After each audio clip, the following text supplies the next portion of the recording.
क्यों नहीं आप, अगर ये मानते हैं, सभी लोग कह रहे हैं कि पेंडिंग केसेस है, तो सरकार की क्या मजबूरी है कि हाई कोर्ट के जजेस जब सुप्रीम कोर्ट कॉलेजियम ने रिकमेंडेशन भेज चुका है तो सरकार क्यों रोक रही है? मैं मंत्री जी आपसे एक सवाल करना चाहूंगा। अदालतें तो बन जाएगी, फैमिली कोर्ट्स का ये जो आप अमेंडमेंट लेकर आ रहे हैं ये सिर्फ हिमाचल प्रदेश और नागालैंड से ताल्लुक है। बहुत सारे जितने भी सम्मानीय सदस्य हैं उन्होंने यही कहा है कि justice delayed is justice denied. आज अगर इतने सालों के बाद हम ये अमेंडमेंट लेकर आ रहे हैं कि नागालैंड के 2008 के बाद जितने भी जजेस ने फैसले दिए हैं रेट्रोस्पेक्टिव इफेक्ट से हम इसको आज के दिन पास कर रहे हैं, यानी कि गलती अगर हमारे पास से ही हो रही है तो हम उन अदालतों से कैसे इंसाफ की गुहार लगाएंगे?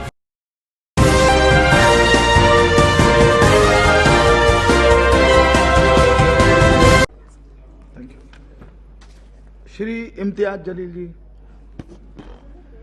अध्यक्ष महोदय, 14 सितंबर 1984 को जब हमने द फैमिली कोर्ट्स एक्ट बनाया तो उसका मकसद ये था कि हम कंसिलिएशन के जरिए, यानी कि हम बातचीत के जरिए, समझौता के जरिए मामलों को निपटा सके। ये एक्ट 1984 में बनाया गया था। आज तकरीबन 40 साल के बाद अगर हम सब ये सवाल करें अपने आप से कि क्या ये एक्ट बनने के बाद हमने इस एक्ट के जरिए फैमिली कोर्ट में जितने भी मामले आए हैं उनको इंसाफ दिलाने के अंदर हम कामयाब हुए हैं, तो दुर्भाग्यवश मैं ये कहना चाहूँगा कि हमारा जवाब नहीं होगा। वरना आज 40 साल के बाद करीब 12 लाख जो फैमिली कोर्ट के मैटर्स है वो अदालतों के अंदर इंसाफ का इंतजार नहीं कर रहे होते।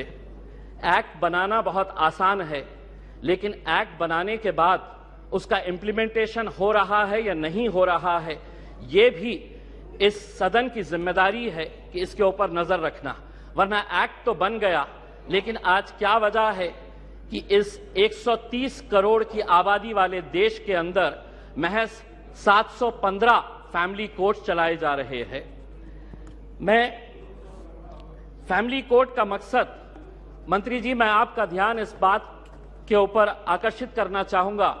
अध्यक्ष महोदय, फैमिली कोर्ट्स का मतलब सिर्फ ये नहीं है कि पति पत्नियों का विवाद, कि बच्चा किसके कब्जे में जाएगा, बच्ची किसके कब्जे में जाएगी, एलिमनी की अमाउंट कितनी होगी, कब दी जाएगी, कैसे दी जाएगी, घर किसके कब्जे में जाएगा, किसके हिस्से में जाएगा।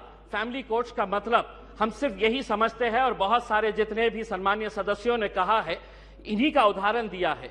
मैं मंत्री जी आपसे हाथ जोड़कर विनती करना चाहूंगा, हम एक ऐसे समाज के अंदर रहते हैं जहां एक नई संस्कृति को हम देख रहे हैं कि हमारे बूढ़े माँ बाप जिन्होंने हमें पाल पोस कर बड़ा किया है, जब वो बूढ़े हो जा रहे हैं तो इस देश के अंदर बहुत सारे ओल्ड एज होम्स खोले जा रहे हैं, वृद्ध आश्रम खोले जा रहे हैं।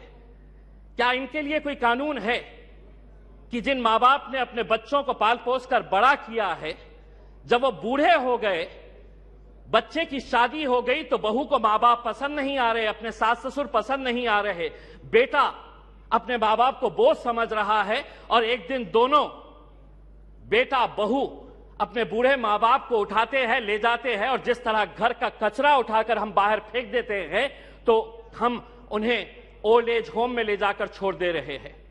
मैं तमाम सदस्यों से हाथ जोड़कर विनती करना चाहूंगा, मैं भी दिवाली के वक्त औरंगाबाद के मेरे चुनावी क्षेत्र के वो एक ओल्ड एज होम में गया था। मंत्री जी, हैरानी हुई वहां पर देखकर कि एक रिटायर्ड जज वहां पर उस ओल्ड एज होम में है। मुझे यकीन नहीं हुआ जब मैंने उसका नाम सुना कि उसके बेटे, इतना बड़ा घर है, ऐसा नहीं है कि बहुत गरीब है कि अब मां बाप को पाल नहीं सकते हैं, लेकिन एक रिटायर्ड जज भी उस ओल्ड एज होम में जब हमने देखे तो तब समझ में आया कि ये समाज कहां जा रहा है करके। तो ऐसे लोगों के लिए क्या कानून होना चाहिए फैमिली कोर्ट के जरिए? पति पत्नियों का विवाद तो जो है ये जिंदगी भर चलता रहेगा, इन्हें भी इंसाफ मिलना चाहिए, लेकिन वो बूढ़े मां बाप कहां जाएंगे?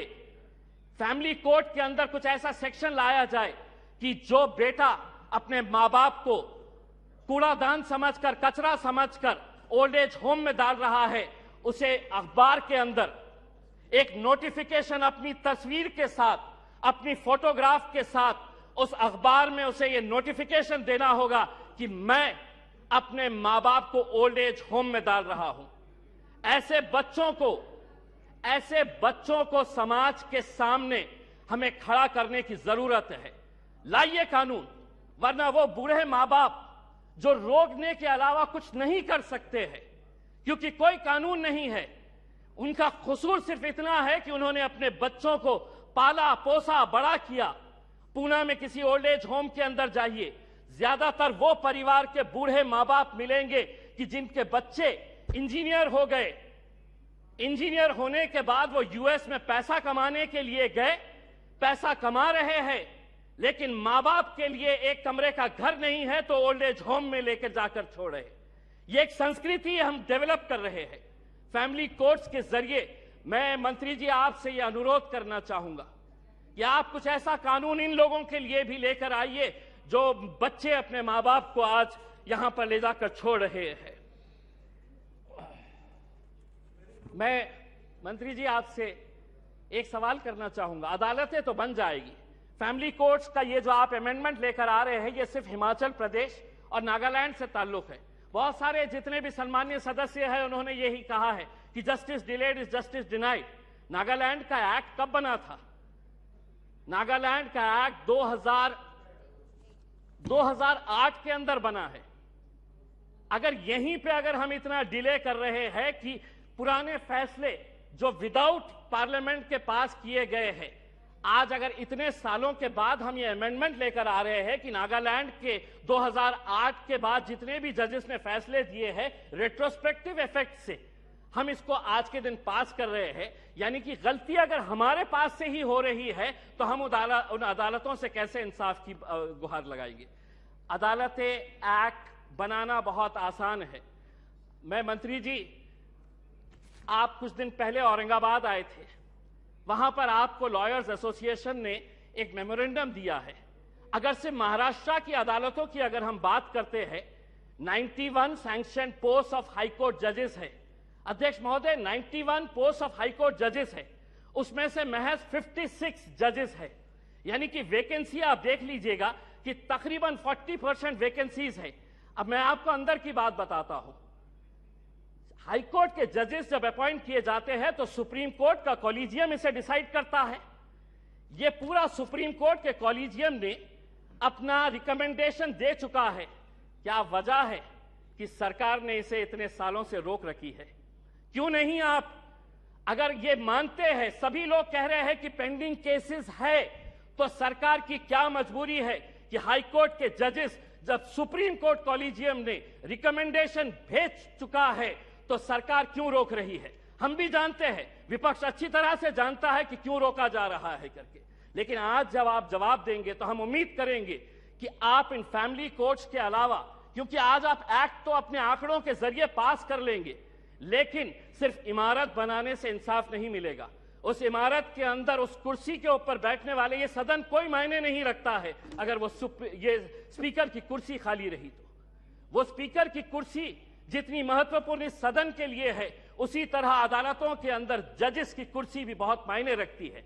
लेकिन अगर आप ये मानेंगे कि नहीं, इतने करोड़ केसेस पेंडिंग है, तो कौन उसका निपटारा करेगा? आप ही करेंगे मंत्री जी, आप ही को करना है। और अगर सुप्रीम कोर्ट कॉलेजियम ने अपना महाराष्ट्र के जजेस का रिकमेंड कर चुका है तो सरकार उसे क्यों रोकी है, इसका जवाब भी आपको देने की जरूरत है। आपने एक ट्रिपल तलाक का कानून लेकर आए थे, इसके जरिए ये भी फैमिली कोर्ट का मैटर है। मैं आपसे पूछना चाहूंगा, उस वक्त जब ट्रिपल तलाक का मामला आया था तो बहुत सारे लोगों ने चीख चीख कर कहा था कि हमें मुस्लिम बहनों के साथ इंसाफ करने की जरूरत है। आज वो फैमिलीज भी आपसे पूछना चाहती है, ये एक्ट आपने बनाया, आंकड़ों के जरिए हमारे विरोध होने के बावजूद आपने एक्ट बनाया, अब आपकी जिम्मेदारी है ये बताएं कि एक्ट बनने के बाद कितनी मुस्लिम बहनों को आपने इंसाफ देने का काम किया है, ये उम्मीद करते हैं। धन्यवाद। Thank you. Shri Rajiv Pratap Rudy ji.